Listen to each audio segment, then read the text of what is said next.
Welcome to easy tips kitchen. ഇന്ന് തയ്യാറാക്കാൻ പോകുന്നത് ഒരു ശർക്കര മാങ്ങയാണ്. ഇതെങ്ങനെ തയ്യാറാക്കുന്നത് നോക്കാം. ഇതിന് വേണ്ടിയിട്ട് ഒരു ചട്ടി ചൂടാക്കി അതിലേക്ക് 1.5 ടീസ്പൂൺ കടുക്, 3/4 ടീസ്പൂൺ ഉലുവ ഇവ ചേർത്തിട്ട് നന്നായിട്ടൊന്ന് വറുത്തെടുക്കാം. ഇതിങ്ങനെ പൊട്ടി തുടങ്ങുന്നവരെ നന്നായിട്ട് വറുക്കണം. ശേഷം ഒരു മിക്സിയുടെ ജാറിലേക്ക് മാറ്റിയിട്ട് പൊടിച്ചെടുക്കാം. ഇതങ്ങ് മാറ്റി വെക്കാം. വേറൊരു പാത്രം അടുപ്പത്ത് വെച്ചിട്ട് അതിലേക്ക് 2 അച്ച് ശർക്കരയും 1/2 കപ്പ് വെള്ളം കൂടെ ചേർത്തിട്ട് മെൽറ്റാക്കി എടുക്കാം.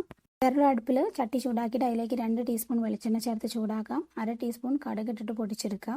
2 വറ്റൽമുളകും കറിവേപ്പിലയും കൂടെ ചേർത്തിട്ട് നന്നായിട്ടൊന്ന് ഇളക്കി കൊടുക്കാം. ശേഷം നമ്മൾ നേരത്തെ പൊടിച്ചു വെച്ചിട്ടുള്ള കടുകും ഉലുവയും കൂടെ ചേർത്തിട്ട് നന്നായിട്ടൊന്ന് മിക്സ് ആക്കി കൊടുക്കാം.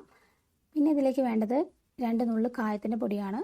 പിന്നെ നമ്മൾ നേരത്തെ അരിഞ്ഞു വെച്ചിട്ടുള്ള 2 പച്ചമാങ്ങ ചേർത്തിട്ട് നന്നായിട്ട് മിക്സ് ആക്കാം.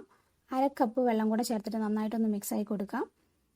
ഇനി ഇതിലേക്ക് വേണ്ടത് 2 പച്ചമുളക്, 1/4 ടീസ്പൂൺ മഞ്ഞൾപ്പൊടി, 1/2 ടീസ്പൂൺ മുളക് പൊടി ഇവ ചേർത്തിട്ട് നന്നായിട്ടൊന്ന് മിക്സ് ആക്കി കൊടുക്കാം.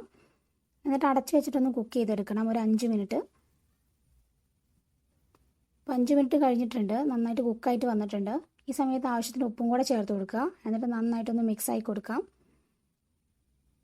നേരത്തെ തയ്യാറാക്കിയുള്ള ശർക്കരപ്പാനി ഈ സമയത്ത് ചേർത്തിട്ട് നന്നായിട്ട് മിക്സ് ആക്കി കൊടുത്തിട്ട് ഒരു 10 മുതൽ 15 മിനിറ്റ് വരെ നന്നായിട്ടൊന്ന് ചെറിയ തീയിൽ വേവിച്ചെടുക്കാം. ഇത് നന്നായിട്ട് വെന്തുടയുന്നവരെ ഒന്നും വെയിറ്റ് ചെയ്യേണ്ട. ഇതിപ്പോൾ നന്നായിട്ട് വെന്ത് റെഡിയായിട്ട് വന്നിട്ടുണ്ട്. അപ്പോൾ ഇന്നത്തെ റെസിപ്പി ഇഷ്ടമായിട്ടുണ്ടെങ്കിൽ ലൈക്ക് ചെയ്യാനും ഷെയർ ചെയ്യാനും സബ്സ്ക്രൈബ് ചെയ്യാനും മറക്കരുത്. Thanks for watching easy tips kitchen.